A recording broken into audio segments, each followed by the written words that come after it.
Pernah nggak sih lo lihat orang yang kelihatannya kayak selalu adem aja, lagi ribut, dia tenang, lagi dimaki, masih kalem, dunia berantakan, dia malah bisa mikir jernih. Dan lo mikir, orang ini punya superpower apa sih? Kok bisa setenang itu? Tenang bro, di video ini gue bakal bongkar satu-satu kebiasaan orang yang bisa tetap tenang di situasi paling kacau sekalipun. Dan ini bukan teori doang, ini dari psikologi, filosofi, dan latihan nyata yang bisa lo praktekin langsung. Mari kita bahas. Orang yang bisa tetap tenang waktu stres tuh bukan karena mereka nggak pernah tegang ya. Bukan karena hidup mereka damai-damai aja. Tapi karena mereka ngerti banget gimana tubuh mereka bereaksi waktu stres muncul. Gue kasih analogi dulu biar kebayang. Tubuh kita tuh kayak punya sistem alarm otomatis. Begitu lo ngerasa ada ancaman, entah itu deadline mepet, orang bentak, atau bahkan cuma notifikasi dari bos, tubuh lo langsung aktifin yang namanya mode survival. Itu sistemnya namanya fight or flight response. Ini sistem bawaan dari zaman nenek moyang kita masih ngejar-ngejar mamut. Bedanya, sekarang musuhnya bukan harimau tapi email dadakan jam 10 malam. Nah, waktu sistem ini aktif ada banyak hal yang langsung kejadian di tubuh lo. Jantung berdetak lebih cepat, napas jadi pendek dan dangkal, otot menegang siap buat melawan atau kabur. Pencernaan berhenti dulu karena tubuh mikir, ntar dulu deh nggak penting sekarang. Dan otak lo pun mulai muter cepet, tapi kadang kayak overthinking chaos. Ini semua otomatis bro, lo nggak milih, badan lo yang ngelakuin. Tapi, orang yang tenang itu paham satu hal penting. Gue nggak bisa cegah tubuh gue bereaksi, tapi gue bisa ngatur ulang supaya dia nggak overreaktif. Caranya gimana? Pertama, mereka sadar sinyalnya. Kayak, oke, gue mulai napas ngos-ngosan, tangan gue dingin, suara mulai naik dikit. Orang biasa tuh kadang nggak nyadar, tiba-tiba udah meledak aja. Tapi mereka yang tenang tuh pinter baca sinyal awal dari tubuhnya. Kedua, mereka punya cara buat matikan alarmnya. Salah satu yang paling sering dipakai, pernapasan sadar. Gue kasih contoh simple, namanya box breathing. Lu tarik napas 4 detik, tahan 4 detik, buang napas 4 detik, tahan lagi 4 detik. Ulang terus beberapa kali. Kenapa ini manjur? Karena waktu lu ngatur napas, lu kirim sinyal ke otak. Bro, santai aja, kita aman kok. Nggak ada singa yang ngejar. Dan begitu otak dapat sinyal aman, sistem tubuh pelan-pelan nurut. Jantung nurunin tempo. Otot mulai lemas, kepala jadi lebih jernih, lu balik punya kendali. Selain napas, mereka juga suka pakai teknik grounding. Contohnya, lihat 5 benda di sekitar, sentuh 4 tekstur, dengerin 3 suara, hirup 2 aroma, sebut satu hal yang lu syukuri. Ini namanya 5-4-3-2-1 teknik. Tujuannya biar otak lu balik ke sini dan sekarang, bukan nyasar ke masa depan yang belum kejadian. Intinya ya, orang yang tenang itu nggak nunggu dunia adem buat tenang. Mereka justru tenang karena ngerti. Kalau gue bisa ngerti dan ngatur tubuh gue waktu stres, gue nggak akan dikontrol sama rasa panik. Dan itu semua dimulai dari kesadaran diri dan latihan kecil yang konsisten. Salah satu alasan kenapa banyak orang gampang panik, overthinking, atau stres sendiri itu sebenarnya simple. Mereka nggak bisa bedain mana yang benar-benar kejadian, sama mana yang cuma cerita di kepala mereka sendiri. Ini yang ngebedain orang yang tenang sama yang reaktif. Bukan karena hidup mereka lebih gampang, tapi karena mereka nggak langsung percaya sama semua isi pikirannya sendiri. Gue kasih contoh ya. Lu lagi kerja, tiba-tiba atasan lu ngomong, besok pagi ketemu di ruang meeting ya. Kita harus ngobrol soal laporan kemarin. Orang yang reaktif langsung mikir, waduh, gue pasti ada yang salah. Jangan-jangan laporan gue kacau.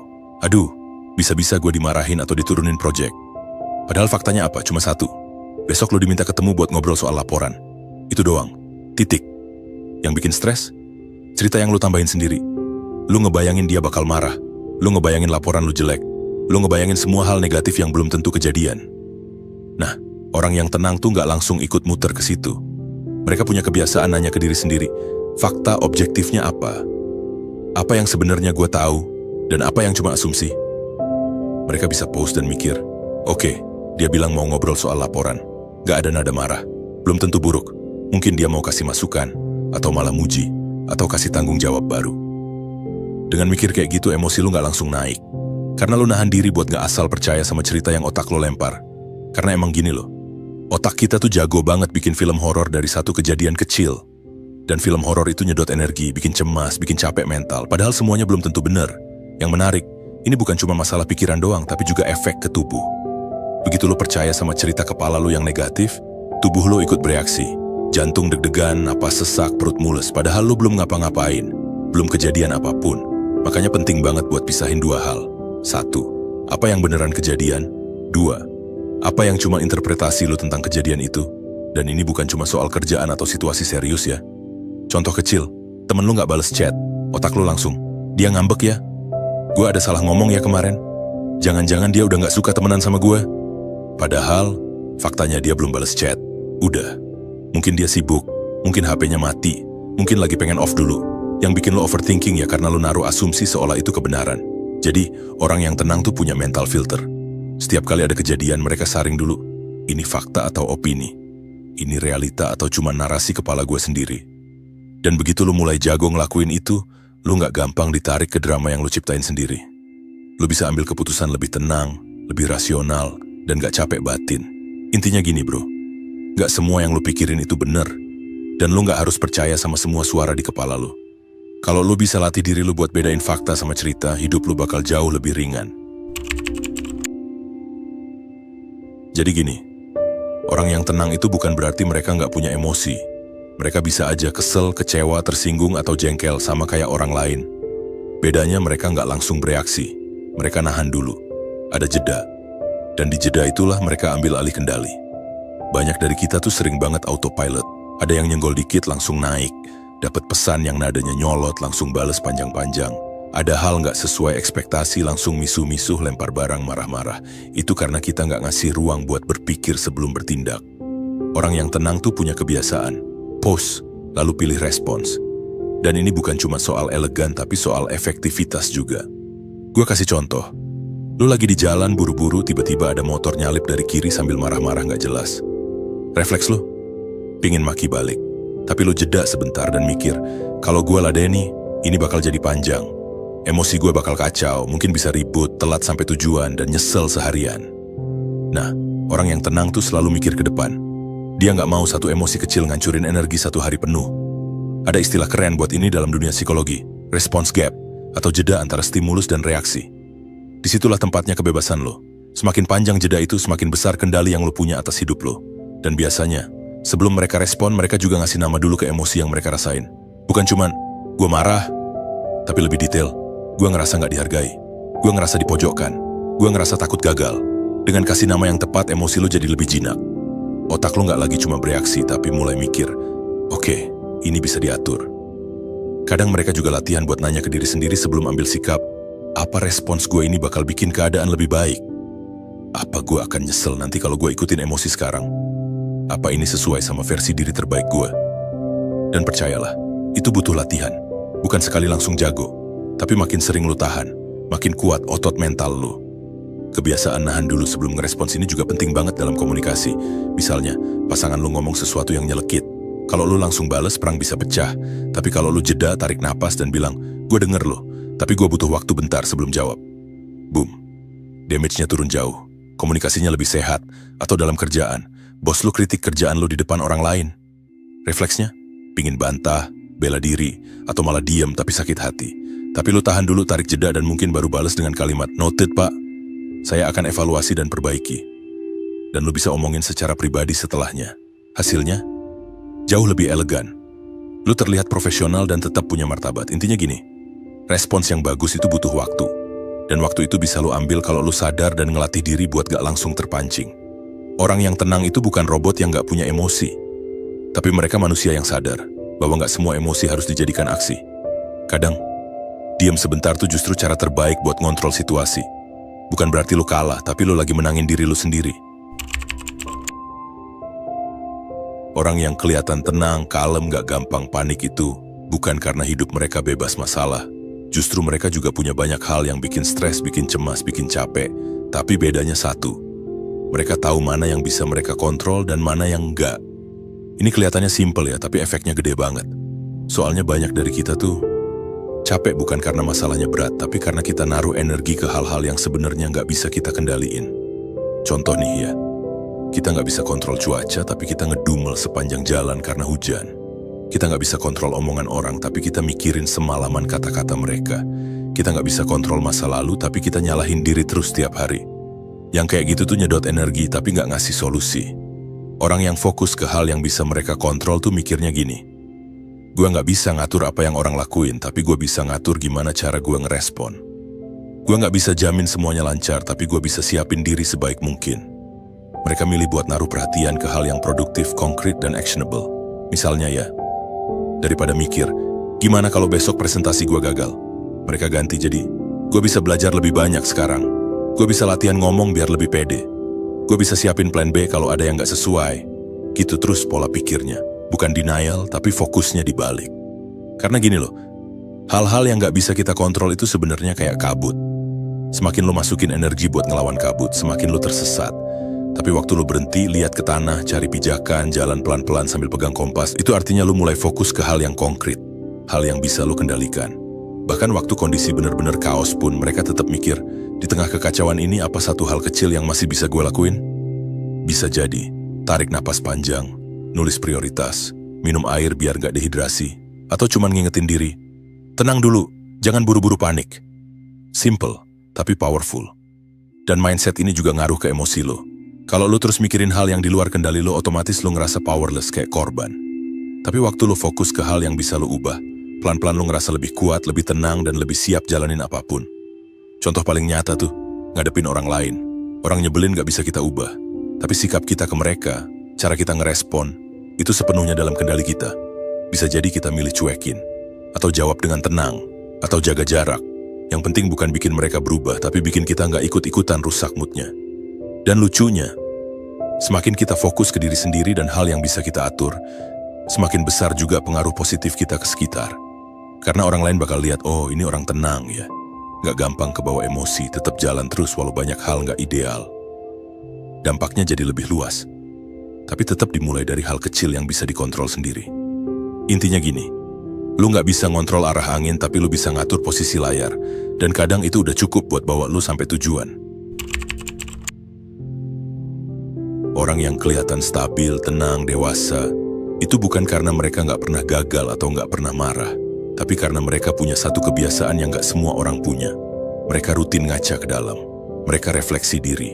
Bukan ngaca buat nyalahin diri, tapi buat ngelihat, hari ini gue ngelakuin apa yang bisa gue pelajari. Gue benar-benar jadi diri terbaik gue atau belum? Refleksi diri itu kayak bersihin kaca. Kalau lu nggak pernah ngelakuin, makin lama makin buram.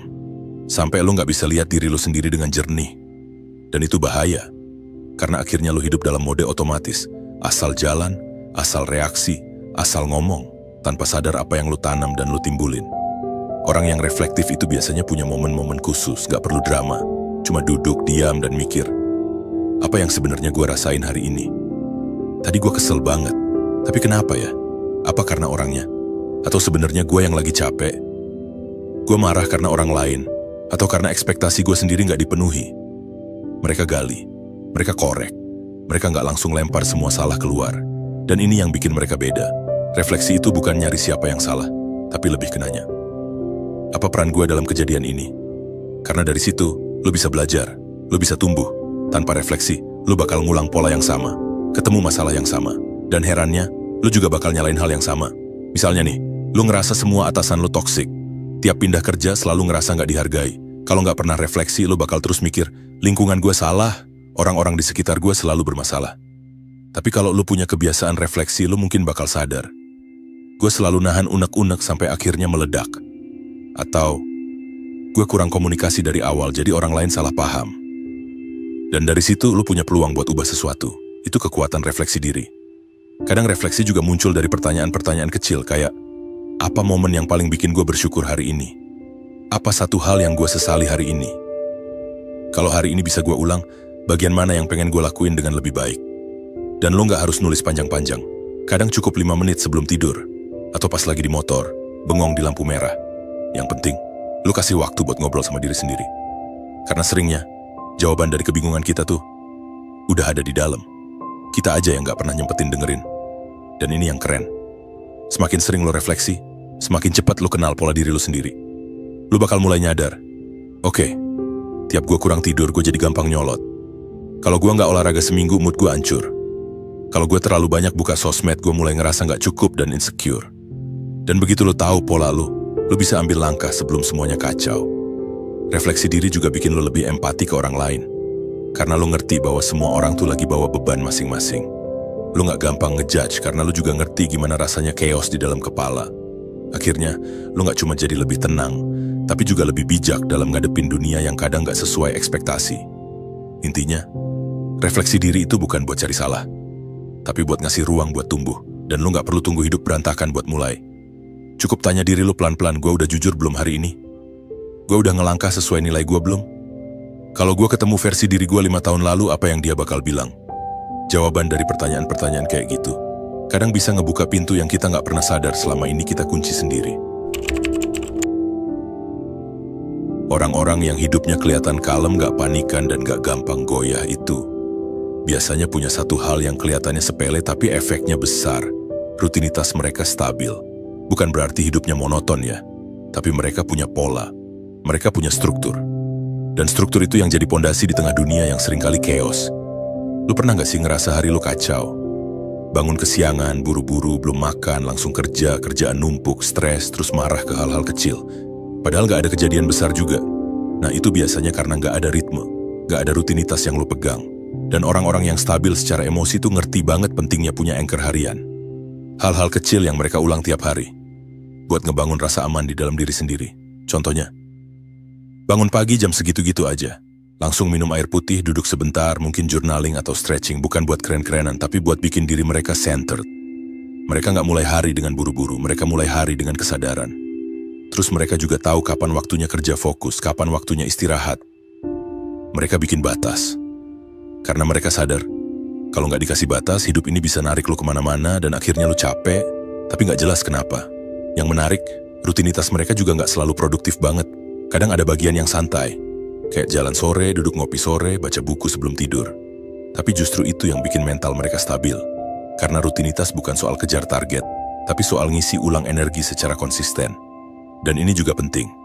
Rutinitas yang stabil bikin lo punya kendali, bahkan waktu hal lain di luar kendali lo. Misalnya, kerjaan lagi banyak, keluarga lagi ribet, cuaca jelek, mood drop. Tapi karena lo tetap bangun jam 6, tetap olahraga 15 menit, tetap journaling 5 menit, lo tetap punya satu titik terang yang lo pegang.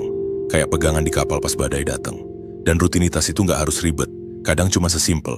Bikin to-do list malam sebelumnya, sarapan yang itu-itu aja. Matikan HP 30 menit sebelum tidur, nulis satu kalimat tentang hari lo sebelum tidur. Hal kecil tapi kalau dilakuin terus ngebentuk pondasi dalam hidup lo. Soalnya gini, banyak orang mikir perubahan besar datang dari motivasi besar. Padahal, perubahan yang bertahan lama datang dari kebiasaan kecil yang lo ulang tiap hari. Dan orang yang tenang itu, mereka ngerti prinsip ini. Mereka nggak nunggu motivasi, mereka andalin sistem, kayak atlet. Mereka nggak selalu semangat latihan, tapi karena mereka udah punya jam latihan yang jelas, mereka tinggal jalanin aja. Itu bukan soal semangat, itu soal disiplin yang dibangun dari rutinitas. Dan yang paling penting, rutinitas yang stabil itu juga ngasih sinyal ke otak lo. Gue peduli sama hidup gue mau punya arah, gue nggak ngikutin arus doang. Itu bikin lo lebih percaya diri, lebih sadar sama keputusan lo. Dan gak gampang goyah waktu hal-hal di luar lu mulai berubah. Jadi intinya gini, kalau lu pengen hidup lu lebih stabil, mulai dari ngebangun rutinitas yang stabil, gak perlu langsung sempurna. Tapi mulai dari hal-hal kecil yang bisa lu ulang dengan konsisten. Karena dalam hidup yang gak bisa diprediksi, rutinitas lu itu bisa jadi jangkar yang nolongin lu tetap waras dan tenang. Orang yang kelihatannya tenang, kuat, tahan banting, bukan karena hidup mereka selalu nyaman, tapi karena mereka udah biasa hidup bareng rasa nggak nyaman. Bukan berarti mereka suka susah-susahin diri, tapi mereka ngerti satu hal. Rasa nggak nyaman itu bagian dari tumbuh. Lu tahu kan rasa itu? Yang bikin nggak enak di perut pas mau mulai sesuatu yang baru. Yang bikin pengen kabur pas harus ngomong jujur ke orang. Yang bikin lu mikir, aduh kenapa sih harus begini? Nah bedanya, banyak orang ngelihat rasa nggak nyaman itu sebagai tanda buat berhenti. Tapi mereka, orang-orang yang tenang dan dewasa, ngelihat itu sebagai tanda buat lanjut. Mereka ngerti kalau setiap kali lu ngelewatin sesuatu yang bikin lu gak nyaman, lu tuh lagi melatih mental lu buat jadi lebih kuat. Mau itu presentasi pertama lu, ngobrol sama orang baru, belajar hal yang lu gak ngerti sama sekali, atau sekadar duduk sendirian tanpa scroll HP, semua itu latihan. Latihan buat ngelatih otot mental yang gak kelihatan. Karena gini loh, kalau lu cuma mau ngelakuin hal-hal yang nyaman, hidup lu bakal mentok di situ-situ aja. Zona aman tapi juga zona stuck. Sementara orang yang biasa ngadepin rasa gak nyaman, mereka malah nyari tantangan. Bukan karena pengen pamer, tapi karena mereka tahu, semakin gue sering ngelewatin hal yang gak enak, semakin besar kapasitas gue ke depannya. Dan menariknya, semakin sering lu hadapin rasa gak nyaman, semakin kecil rasa takut lu ke depannya. Kayak misalnya lu takut ditolak, Pertama kali lu ngomong ke orang dan ditolak rasanya mungkin nyelekit. Tapi lama-lama, lu belajar buat nangkep sinyal. Lu belajar buat nerima penolakan tanpa ngancurin harga diri lu. Itu nggak bakal bisa didapat kalau lu selalu main aman. Dan mereka juga paham, nggak nyaman itu bukan musuh, itu sinyal. Sinyal bahwa lu lagi keluar dari zona lama dan masuk ke fase tumbuh. Kayak olahraga, otot lu bakal pegel dulu sebelum makin kuat. Mental juga gitu, kalau nggak pernah sakit, ya nggak bakal terbentuk. Tapi ya emang nggak enak sih, dan itu normal. Mereka pun ngerasain rasa nggak nyaman itu. Yang beda adalah, mereka nggak lari. Mereka diam bentar, tarik napas, terus jalan lagi. Nggak harus cepat, tapi nggak mundur. Kadang rasa nggak nyaman itu muncul dari hal yang nggak kelihatan. Kayak ngakuin kalau diri lu salah, berani bilang enggak ke orang yang lu hormati. Duduk sama emosi lu sendiri tanpa ngedistract pakai hiburan. Ngambil tanggung jawab buat keputusan yang lu sesali. Hal-hal kayak gitu tuh bikin gak nyaman banget. Tapi justru disitulah kedewasaan lu dibentuk. Dan lu tahu nggak? Mereka juga punya cara buat bikin ketidaknyamanan itu bisa ditahan. Mereka nggak langsung maksa diri buat berubah total. Mereka pecah rasa nggak nyaman itu jadi bagian kecil-kecil. Kayak nggak harus langsung ngomong depan 100 orang, tapi mulai dari ngobrol dulu depan 2-3 temen. Nggak harus langsung putus dari kebiasaan buruk 100%, tapi mulai dari tahan 1 hari, terus besok 2 hari. Mereka ngerti progres itu bukan soal kecepatan, tapi soal konsistensi di tengah rasa nggak nyaman. Dan akhirnya, karena mereka terbiasa ngadepin hal yang nggak enak, mereka juga jadi lebih stabil waktu hidup ngasih tantangan dadakan. Mereka udah biasa sama ketidakpastian. Udah biasa nggak tahu jawabannya sekarang. Udah biasa gagal, malu, bingung. Tapi tetap lanjut. Itu yang bikin mereka kelihatan tenang. Karena mereka nggak lagi berusaha kabur dari rasa nggak nyaman. Mereka udah jadi temenan sama itu rasa. Intinya, orang-orang kayak gitu tuh sadar. Nyaman itu enak tapi nggak selalu bikin tumbuh. Dan nggak nyaman itu nggak enak tapi seringkali justru itu pintu buat jadi versi diri yang lebih kuat, lebih dewasa, dan lebih tahan banting. Orang-orang yang tenang, konsisten, dan kelihatan dewasa secara mental, itu bukan karena mereka nggak punya emosi. Mereka juga ngerasa marah, sedih, kecewa, males, takut, semuanya. Bedanya, mereka nggak ngambil keputusan berdasarkan emosi doang. Mereka ambil keputusan berdasarkan nilai. Contoh gampangnya gini, ketika mereka lagi kesel banget sama seseorang, mereka nggak langsung meledak. Karena mereka tahu nilai yang mereka pegang tuh, hormati orang lain bahkan pas lo lagi emosi. Atau waktu mereka lagi mager berat, mereka nggak langsung skip semua tanggung jawab. Karena nilai yang mereka pegang tuh, gue pengen jadi orang yang bisa diandelin. Nilai itu semacam kompas. Waktu suasana hati lo berubah-ubah, nilai yang lo pegang tetap jadi penuntun arah. Masalahnya banyak orang jalanin hidup cuma ngikutin apa yang lagi mereka rasain. Kalau lagi semangat, kerja. Kalau lagi sedih, kabur. Kalau lagi marah, serang. Kalau lagi takut, mundur. Padahal hidup gak bisa jalan kalau lo terus jadi budaknya emosi. Mereka yang hidup berdasarkan nilai, udah kenal sama dirinya sendiri. Mereka udah milih duluan. Nilai-nilai apa sih yang penting buat gue? Misalnya, integritas, tanggung jawab, jujur, sabar, disiplin, peduli sama orang lain, bertumbuh terus meskipun pelan. Dan begitu mereka pegang itu, setiap kali emosi datang, mereka tanya ke diri sendiri. Kalau gue hidup berdasarkan nilai gue, apa yang harus gue lakuin sekarang? Misal mereka lagi dihina orang. Sakit hati? Iya. Pengen bales? Mungkin banget. Tapi karena mereka pegang nilai gue nggak mau nurunin level gue demi ego sesaat, ya mereka pilih diem atau ngerespon dengan tenang. Bukan karena mereka lemah, tapi karena nilai mereka lebih kuat daripada dorongan emosinya. Dan emosi itu datang dan pergi. Lu bisa seneng banget pagi, marah siang, nangis sore, ketawa malam. Bayangin kalau keputusan lu semuanya ditarik sama emosi yang berubah-ubah itu. Tiap hari bisa jadi drama. Makanya orang yang stabil emosinya itu biasanya bukan yang gak ngerasain apa-apa, tapi yang bisa bilang ke emosinya, oke, gue dengerin lo, tapi gue tetap jalan sesuai nilai gue. Mereka juga gak mematikan emosi. Bukan pura-pura kuat. Mereka tetap ngerasa takut, cemas, bimbang. Tapi mereka punya filter. Misalnya, lagi pengen banget nyalahin orang lain, tapi nilai mereka, ambil tanggung jawab atas hidup lo. Jadi mereka pause dulu, refleksi, terus pilih respon yang gak nyalahin tapi membereskan. Atau mereka dapat kesempatan yang kelihatannya enak secara instan tapi gak sesuai prinsip hidup mereka. Mereka tolak, karena nilai mereka, gue pengen sukses yang bersih dan benar. Itu yang bikin mereka kuat dari dalam. Karena mereka gak hidup berdasarkan mood. Mereka hidup berdasarkan makna. Dan makin sering lo hidup kayak gitu, makin lo bisa percaya sama diri sendiri. Karena lo tahu, lo gak gampang dipengaruhi suasana hati. Lo tetap bisa melangkah meski kondisi lagi berantakan. Dan itu bukan hal yang gampang. Hidup berdasarkan nilai itu artinya lo ngelakuin hal yang benar, Walaupun gak enak, gak langsung dibayar hasil, dan kadang gak dapet tepuk tangan. Tapi lo tetap jalan. Karena lo tahu, ini arah yang bener buat lo. Dan kalau lo gak tahu nilai hidup lo, ya wajar kalau hidup lo ditarik ke sana-sini. Hari ini ikut opini orang, besok ikut omongan medsos, lusa ikut suasana hati yang naik turun. Akhirnya, bingung sendiri. Makanya orang yang hidupnya stabil tuh bukan karena mereka gak pernah goyah, tapi karena mereka punya fondasi yang gak kelihatan. Mereka tahu apa yang penting buat mereka dan mereka hidup sesuai itu. Jadi ya, bukan tentang nunggu semangat datang, tapi tentang tetap jalan meskipun lagi males. Bukan tentang gak pernah marah, tapi tentang bisa milih respon pas marah.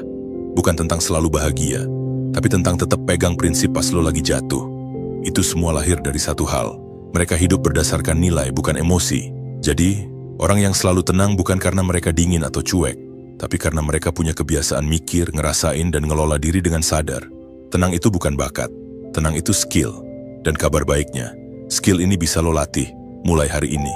Kalau lo suka video ini, jangan lupa pencet tombol like, share ke temen lo yang lagi butuh ketenangan. Subscribe biar nggak ketinggalan konten-konten menarik lainnya. Sampai ketemu di video berikutnya. Keep upgrading your brain.